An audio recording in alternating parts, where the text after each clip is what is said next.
Hi bazala bakamzitho, welcome to Umgosi noMagatsheni. I am uMagatsheni, umgosi wethu wanamhlanje. Bazala banzitho, I just wanted us to talk about yesterday episode of Izingane Zesithembu. It is season 3. I'm not sure about the episode, guys. By now you know that angisabali nokubala. So guys, yesterday episode I thought it will be very interesting, but it was not. For me, it was just not. Or it's just because we are always looking for drama. About yesterday it was all peace, all love, even though I feel like Utirelo still fighting for her man, but okay, it was all love, all peace. So Abonge decide ukuthatha ama-siblings wakubo and also abomakoti bakubo, which is umama kaSingabakho and Amahle, to a trip, guys, vacation yana ukuthi bayoshaya umoya. And on that vacation abafana including Abongwe, they went on quite biking. Then abantu they went on it was a game drive, something like that. Yes, they went there just to ukuthi bayoshaya umoya, babuke, like, so that abone abonke bazococa kwabo namantombazana they'll get time ukuthi bacoce kwabo.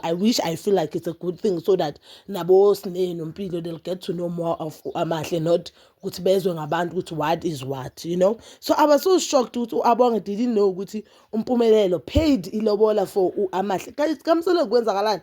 Kamsele kwenzakalani? Oh, they're just doing this for content or what? Kamsele kwenza wethala ngamsele, because there's no way ukuthi uyokhokha abantu basegcini bangazi, like yabo uyathusa. But ke uLwandle bekazi. I do love i-relationship kaLwandle noMpumelelo, even though my personal kuthiwa bangafani, but I love that uMpumelelo uyambonisa uLwandle ukuthi umntana kini, umfowethu, everything ayenza uyamnika la ndawo yakhe ukuthi, you know what, as my brother I believe and feel ukuthi mele uwazi ama-whereabouts wami, especially important things that are happening in life in because uLwandle is the only person who get to know Amahle.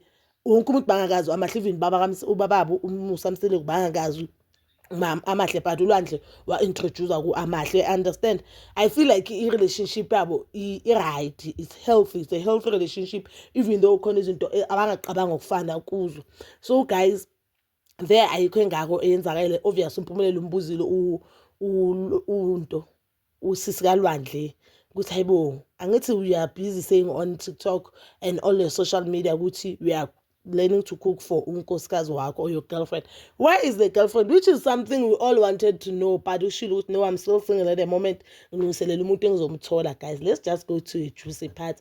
So where abonto bebakhona abosine, I feel like Amahle akafuni ukukhuluma, engathi uyaforced to be on a relationship show, but bashilo kubo, they did confirm ukuthi, you know what, vele umuntu ongakhulumi, so ayikho into esizoyenza. Nabantu abangakhulumi, guys, awasingasho sithi uTrelo udelela Amahle, but abantu abangakhulumi, guys, I just feel like they are so dangerous because you do not know ukuthi engqondweni yabo kugijimani. They don't voice out their opinion. Awazi ukuthi bacabanga umuntu akhona, umbona sekayenza and noma yenza into ayimfanele just because uthulile, guys, which is another thing. Abantu ezinzi into uvuyokazi noma zenza, it feels as if azenzwa uye ngoba uthulile and down to earth.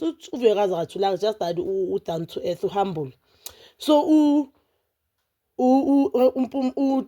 uTrelo, to me, it gave a vibe yokuthi I want to show you Amahle ukuthi I'm so close with ama-siblings wakaMpumelelo, because the way behave ngakhona, man, yazi uTrelo makayiyeke, but I do understand because bashuthe this show asakugobishe noma ugobishe yenza izinto nawe mawuzibona ukuthi hayi man, we all have done those things with hayi man, isidima sami, like ubumina bami. Unlike uyazi obvious bayishuta seka-ready, sekathola umntwana, sekamgile kakhulu mfana, vele sekanalento lokuthi, you know what, I'm okay ngalo mfana. So yena yabo ugobisha manje uceda ukuthola ngale ntombazana, like zivela day by day, uthola indaba ezintsha, day by day uzubuhlungu. So day by day we are reacting to that pain, and obvious, unfortunately for you, now ama-camera la ku uthi reactor to that pain, now ama-camera kubhekile, you don't know what to say, so usho izinto obonye kuzushiso on TV, akwazi nokucabanga. Niyamthola kancane uTrelo, but to me yesterday it gave a vibe ukuthi, you know what, I'm so close. Indlela bakakhuluma ngayo, you could see ukuthi uJones Amahle ukuthi I'm so close.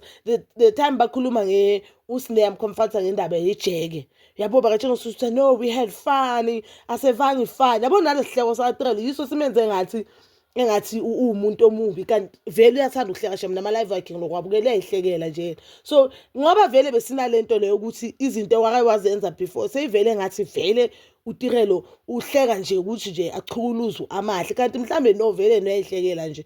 I even so I wanted to talk about a party whereby uthe, oh, amahlumbuzi told me now we are sharing our snacks. Then she said yes. Then the other ladies, they said, okay, nina vele nishare yonke into. Wathi yena uTirelo ngomlomo wakhe ayileyo kushare inzima. My question is, if wena uthi indaba yokushare indoda inzima, you understand why ungene emfaneni onamanye ama-girlfriend? Because the first episode of season 1 izingane zithembu, you said ngomlomo wakho wena you were number 4 kahle kahle njengoba so number 2. Why ungene ku-boyfriend eney'ntombi eziyi-3 but wena you know ukuthi you are not a person that okwazi ukushare indoda? Bakhona abantu abathi mina isithembu nje angisinceni, yabo nje amahla ngibona nje ukuthi isinceni angisinceni, ngilindele nanoma yini. You understand ukuthi indoda ihlala ingekho kuyo. You understand? Bakhona abantu bathi mina ngengikwazi ukuhlala even a week ngingaboni indoda. Uyicomeleni le ndoda le ekutshela ukuthi uney'ntombi eziyi-3 wena uzoba was-4 at some point number 7. Uyicomela le ndoda leyo, then you act as if you understand. So now it's giving isibuyisele move ukuthi that's why wenza lezi zinto uzenza kuVuyokazi, because you feel threatened. You wanted to get rid of this girl so hard ukuthi usale u-1 and you felt as if ma uyi-1 kuzoshaya sakho isicathulo because uVuyokazi kuthiwa naye bekashaya isicathulo sakhe. But lot of ladies bebajola noMpumelelo baphume ngesibanga saVuyokazi, which I understand and I believe it. uMpumelelo makayisho, guys, I don't wanna lie. So now you felt as if because laba abanye nabayaphuma umamkhulu uthi mabaphume, umamkhulu enza itori, nami-ke ngiyaphuma. You understand? Uthi yena at the time kuyisikhathi sakhe uyasho amahluthu, no mina I'm still enjoying, akakangihluphi uMpumelelo kusesesikhathi sami. Then uyamphendula amahle is very smart, guys. Amahle yamtshela ukuthi nawe wasithole sakho isikhathi, isithembu sihamba kanjalo-ke, isithembu sihamba ngama-terms omusha ku-enjoya yena. Zonke iy'thembu, guys, zonke iy'thembu zonke nesasebukhosini ofikayo manje uyothola isikhathi esisha sakababa bese vele kuzocalela ngithi usesemusha ubaba usamjabulela. So amahlumbe etshela kahle ukuthi no, nami isikhathi sami nawe wasithole sakho isikhathi. Uthi uyasho ukuthi uMpumelelo bekayisikhokhho sakhe, uMpumelelo bekamthanda, uMpumelelo bekuyi-ride or die yakhe, which proves ukuthi uTirelo vele naye unabo ubu-selfish. I don't know whether lezinto uzisho cause u-hurt or uvele u-selfish. I'm very confused naye nge-life kaTirelo, guys, I wanna lie, because mabukela ama-life yakhe you see this girl is sweet, this girl is understand. Le ntombazana imbokoti, I don't understand ufunani kuMpumelelo, but mambukela ukuthi I don't know whether uya-actor and lokho ekusakhe mina kuyangibhora, guys, because kumasha i-reputation yakhe manje kuzo abantu abamthandi, abantu abamthandi manje uzoluza a lot of brands futhi ngalento ayenza. Yes, I can see she's working with other brands, but abantu abaningi bazomba-approach kanjani because into yakhe is taking. Now ama-followers that they can decide, you know what, I'm not gonna attend any function or I'm not gonna buy any brand advertisement. Don't you understand? Now umntanakhe muhle, unomntana omuhle uTirelo, bekamvulele i-Instagram page, uvale that Instagram page. That's because abantu abadala they are bullying umntana omncane, and they are not bullying umntana omncane because lezo zinto abashow lapha azikho, guys, just that ngoba izono yilento ke sebazenza bonkulunkulu bashaya umntwana ngezono zakamama ke. Understand ukuthi manje so impilo yomntana wakho naye umntana wakhe akasa enjoy ubuntwana, awusokwazi ukupost umntana wakho like any other kid just because umntana wakho uyabhulisha. Kubhlungu nje ukuthi umzali umntana wakho bathi hayi lo mntana unenhloko enkulu vela nayo kamampelo kowakho, inhliziyo yakho iba buhlungu. Ingcono mayishow not mayishow munye umuntu, you get? So I don't understand ukuthi if she's doing it for content, why? Because she's not emseleku. uMpumelelo uzo at any point angamiyeka njengoba shilo ukuthi if ikini abafuni ngikushade I'll take another one. Why mele ukhulisa ibrand engase yakho? Why mele uthi go to a stand ukuthi uzulokwenzana nezinto that you know this thing is not me but niyayenza just for your content? Why do that? I really don't understand ukuthi uTirelo uthanda uMpumelelo ngaluphi uthanda. Yazi lo uTirelo angamlahla uMpumelelo. uMpumelelo uzojwana ubani makalahla uTirelo ma uzowele kuma-sisters wethu nakabanye abantu. Hayi guys, no, uMpumelelo uright uTirelo, mabaloku bagilane bayi-2, they deserve each other. Let's just be honest.